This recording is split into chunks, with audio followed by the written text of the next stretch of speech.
Oke, kita ke nomor 19 ya teman-teman. Di situ kan ada sebuah benda ya diletakkan 20 cm di depan cermin cekung dengan jarak fokusnya 15 cm. Maka jarak bayangan terbentuk adalah, kalau misalkan Mbak Titis ngomongnya kecepatan, kamu bisa diperlambat aja ya. Nah, jarak bayangan yang terbentuk, perbesaran bayangan, tinggi bayangan jika tinggi bendanya itu 10 cm, dan sifat-sifat bayangan terbentuk. Oke, kita hitung dulu semuanya ya. Nanti untuk sifat-sifat bayangannya atau letak bayangannya di depan atau di belakang cermin, nanti agak di belakangan ya. Kita hitung dulu semuanya. Jarak bayangan, perbesaran bayangan, dan tinggi bayangan jika tinggi bendanya 10 cm. Oke, kita buat dulu ya. Kita hitung dulu semuanya. Oke, tulis dulu ya yang kamu ketahui ya. Yaitu yang pertama 16 ya di sini. Yang diketahui adalah fokusnya itu adalah 15 cm dan jarak bendanya adalah SO ya, yaitu 20 cm. Kamu yang pertama adalah mencari jarak bayangannya, berarti SI-nya berapa?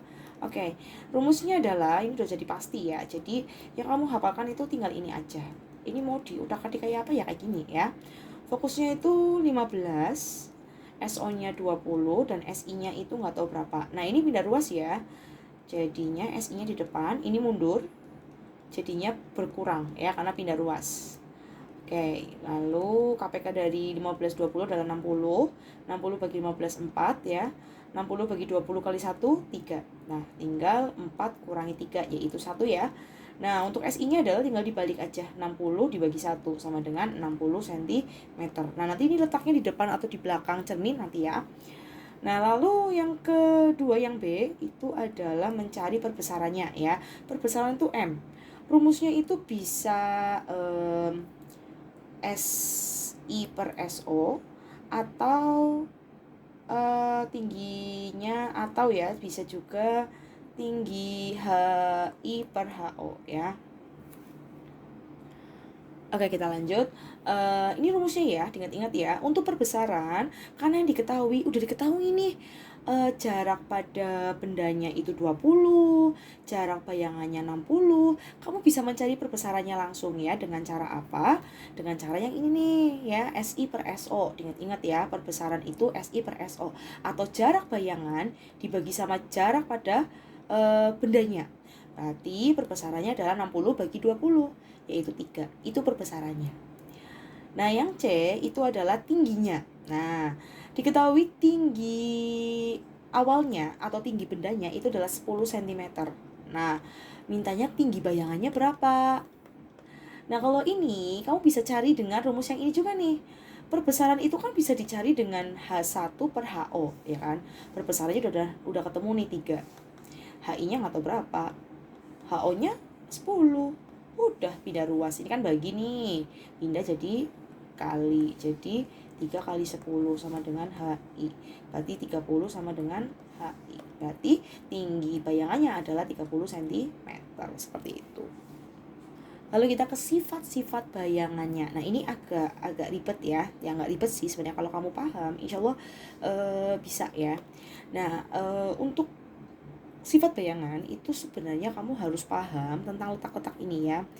Nah, ketika kamu nanti ada soal cermin cekung, jangan lupa untuk mencari sifatnya itu kamu bikin kayak gini nih. Ini cermin cekung.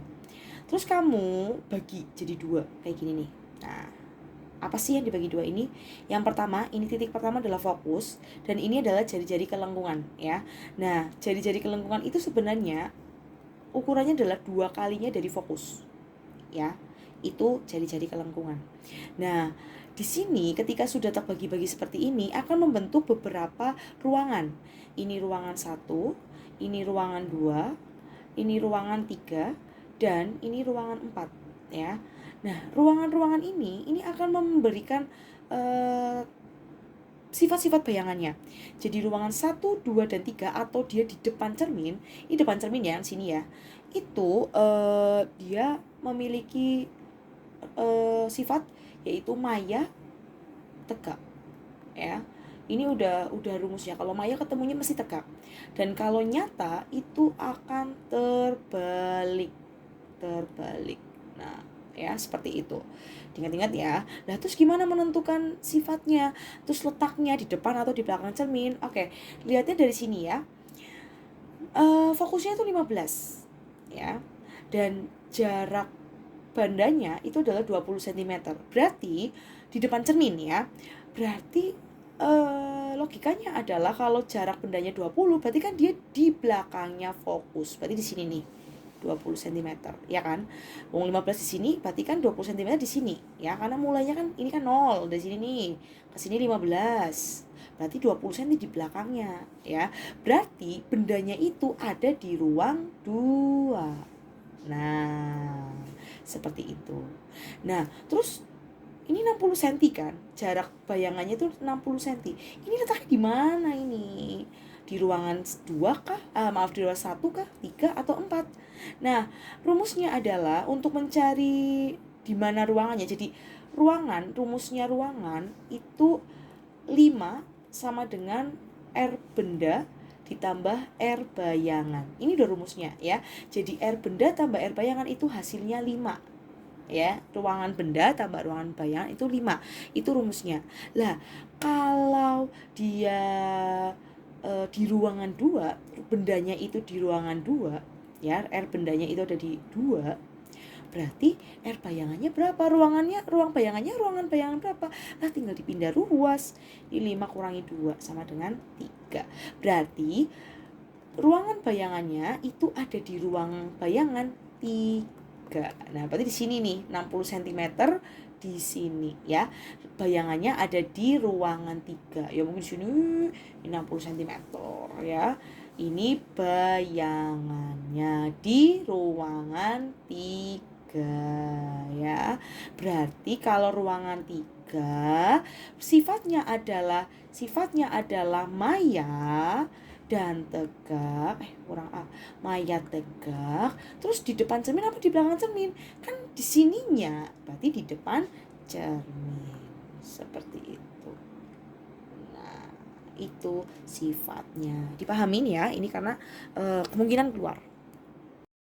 Oke, kita lanjutin lagi ya. Di sini adalah nomor 19 juga ya. Cermin cekung lagi ya. Jarak fokusnya 4 cm. Bendanya terletak di depan cermin, yaitu 5 cm, dan kamu suruh tentuin jarak bayangannya, sifat, dan letak bayangannya. Nah, ini nggak ada perbesarannya ya, jadi gampang. Kamu hanya menentukan sifat, letak bayangannya ya. Pertama kamu harus hitung dulu berapa jarak bayangannya dulu ya, biar kamu bisa menentukan sifat dan letak bayangannya. Jadi 1 per fokusnya itu adalah 4, sama dengan SO-nya yaitu 5 ya, karena dia jarak bendanya, dan SI-nya itu nggak tahu berapa jarak bayangannya ya, kita mencari SI. Nah, kayak tadi dipindahin dulu aja, ini mundur tapi jadi kurang ya karena dia mundur, pindah ruas, maaf. SI sama dengan KPK dari 4 sama 5 itu 20. Ini 5 kali 1 5. Ini 4 kali 1 4 ya. Jadi 1 per SI sama dengan 1 per 20. Nah, makanya SI-nya sama dengan 20 cm. Nah, lalu kita mencari sifat dan bayangannya. Oke, kamu langsung deh sifat bayangannya. Berarti kamu bikin dulu kayak gini, lengkung kayak gini, terus kamu bikin ya. Lalu kamu bikin 2 ruangan, ini sebagai fokus dan ini sebagai kelengkungannya. Beberapa kalau kelengkungan bisa disimbolkan dengan P ya. Nah, di sini adalah ruangan. Nah, di sini ini ruangan 1 ya.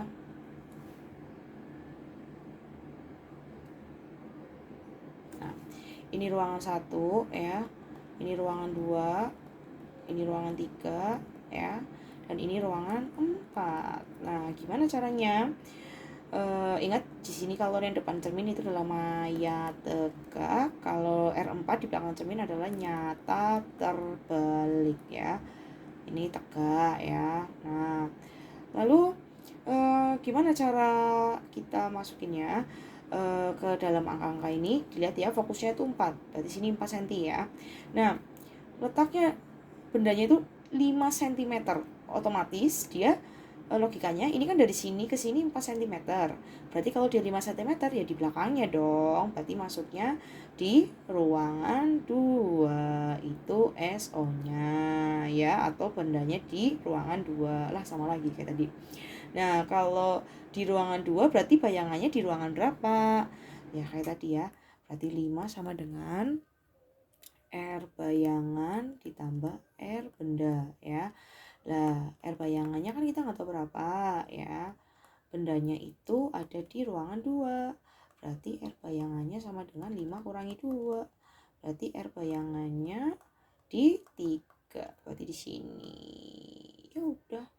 Berarti 20 cm ini SI-nya ini di 20 cm ini di sini di ruangan 3 berarti memiliki sifat mayat tegak di mana? Di depan atau di belakang? Di depan cermin. Seperti itu. Berarti sifatnya adalah mayat tegak di depan cermin. Mati lampu, guys. Nah, lanjut. Ini nomor 20 ya. Di sini ada cermin cembung. Oh, cermin cembung mah sama ya, ngitungnya pakainya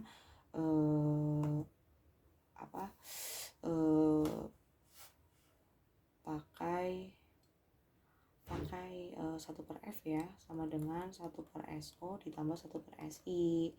Udah, ini kan 30 cm, fokusnya 20. Udah, berarti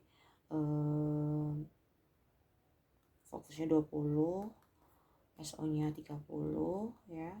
SI-nya nggak tahu berapa. Maaf ya, kayak gini aja lah ya. Nah, berarti kayak tadi ya, mundurin ya, jadinya dikurangin ya. 1/SI sama dengan 20 sama 30 tuh KPK-nya 60. Ini 3, ini 2. Tahu ya, dari mana 3 sama 2? Bawah bagi bawah kali atas. Ini 60. Berarti 1/60. Udah. Berarti SI-nya sama dengan 60.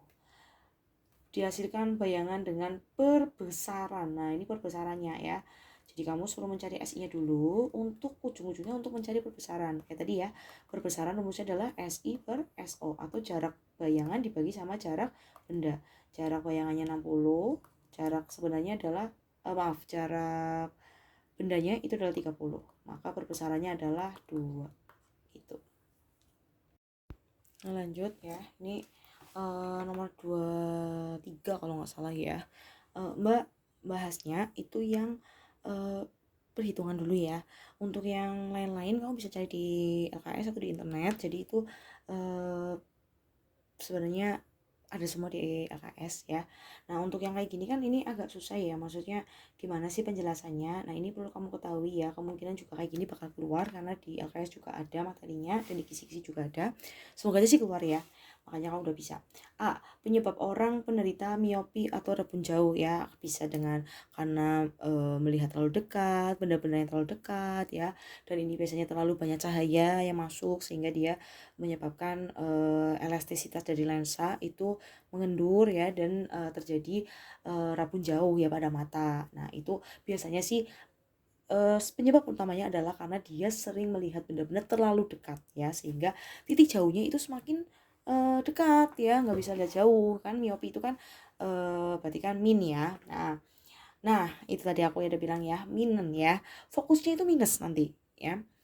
Dan jarak melihatnya itu juga minus ya, karena titik jauhnya itu kan di maya dan tegak ya, karena dia di depannya lensa, makanya dia negatif ya. Makanya nah, yang B, seorang penderita miopi ya, mempunyai titik jauh 50 cm. Titik jauh ini adalah SI ya. SI-nya itu tapi negatif karena dia di belakangnya lensa nantinya ya, karena kan di belakangnya lensa. Berapakah kekuatan kacamata yang harus dipakai oleh penderita miopi? Oke. Untuk kekuatan, rumusnya adalah P per 100 per F. Ya, itu kalau kekuatan untuk miopi ya, atau yang minus ya. Beda lagi nanti sama yang rabun dekat ya. Rumusnya sebenarnya sama sih. Nah, berapakah kekuatan kacamatanya? Kamu cari dulu ya, fokusnya itu berapa? Karena kan di sini kan butuhnya fokus nih. Makanya kamu harus cari fokusnya dulu ya. Per SO per SI. Maaf, aduh lupa mulu. Nah, SO-nya itu tidak terbatas, nggak tahu berapa ya. Pokoknya nggak tahu berapa. Nah, terus SI-nya itu ini 50 ya, tapi dia minus karena dia di belakangnya lensa ya, di depannya lensa. Makanya minus. Intinya titik jauh ini nanti dia jadinya minus, oke? Nah, berarti fokusnya adalah, aduh, nah ini kan 1 bagi infinity kan. Infinity kan berarti hasilnya berapa? 1, ya. 1/1. Nah, terus ditambah min 50 kan. Maaf, 1/0 berarti kan habis ya. Nah, kan habis ya. Maksudnya sih sebenarnya nggak 1 sih, cuman kita anggap 1 aja ya. Tapi kan di sini kan minus ya. Nah, maaf, kalau infinity itu kalau nggak salah kan berarti nggak terhitung ya ini ya. Jadi bukan 1 sih gitu. Berarti ini habis lah ya, 1 berarti nggak ternilai. Makanya ketemu sama 1/min 50 itu hasilnya ya min 1/50 ya.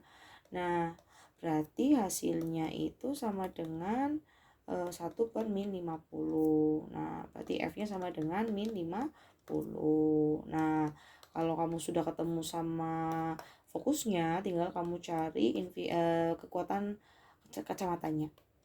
Ya, jadi min 2. Berarti kekuatannya itu adalah min 2. Ya, kekuatannya itu 2, kekuatan kacamatanya.